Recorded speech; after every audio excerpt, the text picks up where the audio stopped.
Bonjour à vous, bienvenue dans cette vidéo qui s'intitule 5 preuves que l'hégire n'a pas eu lieu. Alors préalablement, avant de rentrer dans le vif du sujet, je voulais vous informer que j'avais ouvert un compte Tipeee dont le lien se trouvait dans la description de la vidéo. Effectivement, vous avez pu le remarquer, les vidéos sont d'assez mauvaise qualité, aussi bien pour ce qui est de l'image et de l'éclairage. Pour autant, le fond et les arguments sont pertinents.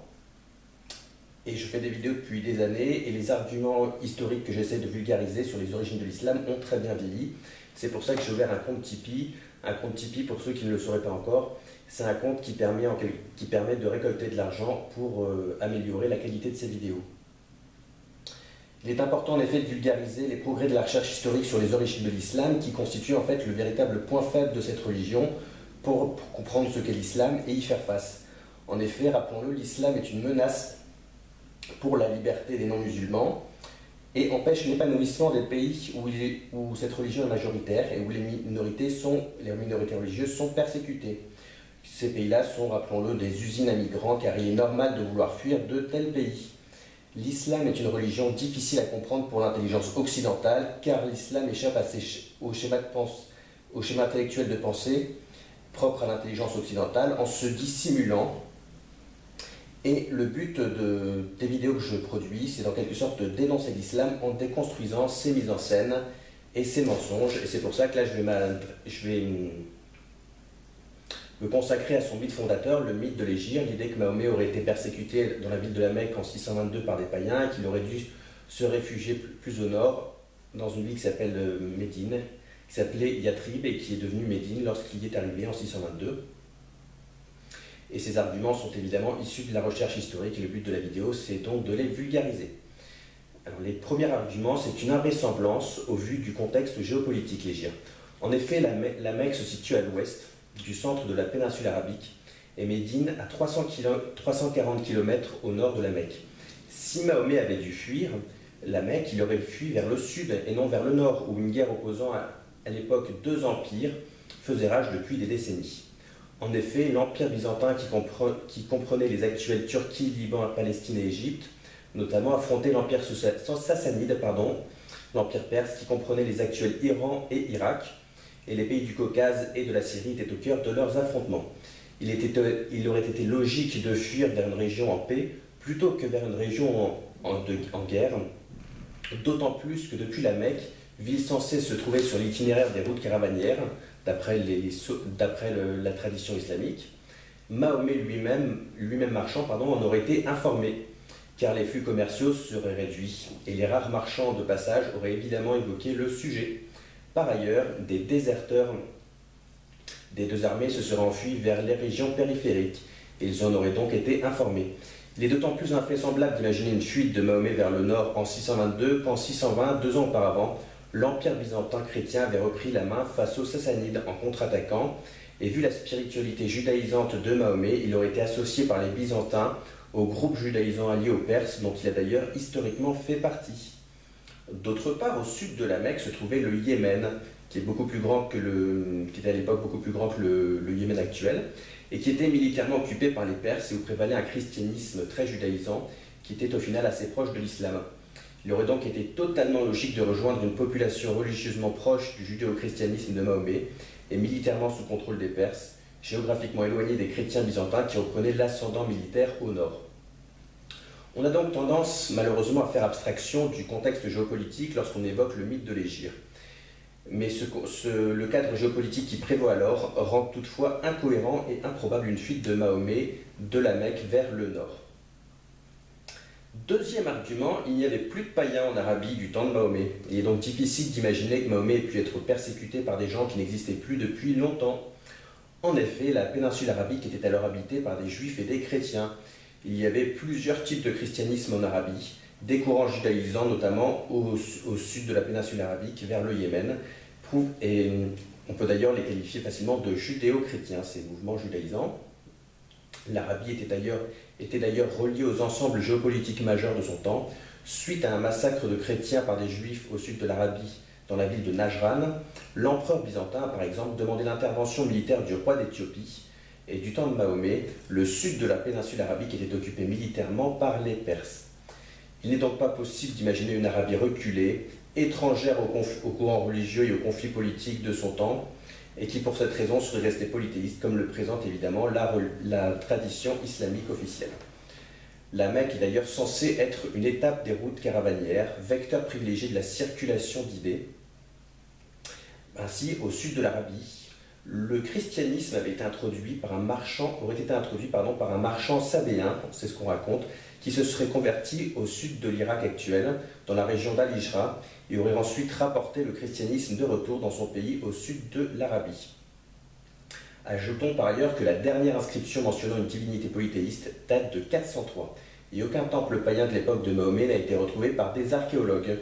Les descriptions islamiques des idoles qui auraient alors existé sont par ailleurs fausses, car les divinités païennes d'Arabie étaient traditionnellement représentées sous forme de trônes vides. Troisième argument, il y a une œuvre de propagande byzantine utilisée pour célébrer la libération de Jérusalem par les Byzantins a été pastichée par le Coran. Alors en effet, en 620, l'Empire byzantin contre-attaque dans le conflit qui l'oppose à l'Empire sassanide. Suite à l'avancée des troupes byzantines, Mahomet et ses compagnons préfèrent fuir Jérusalem en 622, Jérusalem à la prise de laquelle ils ont pourtant participé en 614 pour le compte des Perses. Ils s'enfuient donc pour Yathrib, ville au sud de Jérusalem, au nord de l'Arabie, et qu'ils renomment Médine. La libération de Jérusalem par les Byzantins fait l'objet de la part du pouvoir byzantin de la composition d'un texte de propagande qu'on appelle la chanson d'Alexandre, et qui est pastiché dans un sermon du Coran, dans la sourate 18, au verset 83 à 102. Le fait de pasticher un texte en particulier ne doit rien au hasard et constitue une marque de défiance, notamment vis-à-vis de celui-ci. L'hostilité de Mahomet s'explique facilement par sa contrariété de voir Jérusalem libérée par les Byzantins après que Mahomet et ses compagnons se soient battus quelques années plus tôt, en 614, avec les Perses, pour la conquérir. Quatrième argument, l'explication islamique pour justifier le changement du nom diatribe en Médine n'est pas plausible et ne s'explique que par le contexte géopolitique de l'époque, traduit dans une perspective biblique. En effet, il est acté qu'en 622, la ville de Yathrib changea de nom pour devenir Médine, suite à l'arrivée de Mahomet et de ses compagnons d'armes. Le plus vieux document islamique connu en dehors du Coran, la Constitution de Médine, évoque d'ailleurs l'organisation et les règles censées prévaloir dans la communauté islamique. Et petite parenthèse, je précise que la Mecque n'est pas citée dans les versions les plus anciennes de la Constitution de Médine, mais que comme par hasard, elle apparaît dans les versions plus récentes, on va dire, les moins anciennes. D'après l'islam, le changement de nom de cette ville, de Yathrib en Médine, s'explique par l'expression Madina an-Nabi, qui signifie en arabe « ville du prophète ». En effet, mais cette appellation tardive date du 8e siècle, et ce n'est pas une surprise car Mahomet est absent des sources islamiques jusqu'à la fin du 7e siècle. On se demande donc comment est-ce qu'ils auraient renommé cette ville, sachant qu'à l'époque, ils ne considéraient pas Mahomet comme ayant été un fondateur de leur religion, puisqu'il est d'ailleurs absent des sources musulmanes jusqu'à la fin du 7e siècle, comme je l'ai expliqué dans une vidéo. D'autre part, il aurait été plutôt logique de lui associer comme ville la Mecque, sa ville natale, selon l'islam bien sûr. Par ailleurs, le mot Madina ne signifiait pas ville du temps de Mahomet, mais région habitée. Madina ne se mit à signifier ville que plus tard, pour justifier le changement de nom de la ville de Yathrib en Médine, d'après la version officielle. Dans le Coran, Madina signifie d'ailleurs région habitée, dans l'arabe de l'époque. Cette racine sémitique a le même sens en hébreu, en araméen et en persan. Dans le Coran, ville se dit Al-Qaria.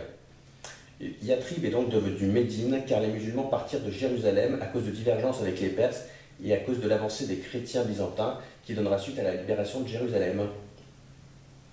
C'est depuis Yathrib-Médine que la résistance des musulmans débute face à la Jérusalem, devenue religieusement impure à leurs yeux, et qui suscite leur révolte, comme celle des Maccabées, qui prirent les armes face à l'hellénisme triomphant à Jérusalem, et dont la révolte commença dans une ville qui s'appelle Modine, d'où le changement de nom de Yathrib en Médine, qui constitue un point de départ pour le mouvement musulman désormais autonome. Ce début de l'envol du mouvement islamique sera ensuite réécrit plus tard à travers l'invention du mythe de l'Hégire. Dernier argument, la Mecque n'existait pas sous Mahomet. J'ai réalisé un certain nombre de vidéos sur le sujet. dont les liens se trouvent évidemment dans la description de la vidéo. Seuls les principaux arguments seront donc ici rappelés. Évidemment, l'inexistence de la Mecque du temps de Mahomet invalide d'emblée l'idée que l'hégire aurait pu avoir eu lieu.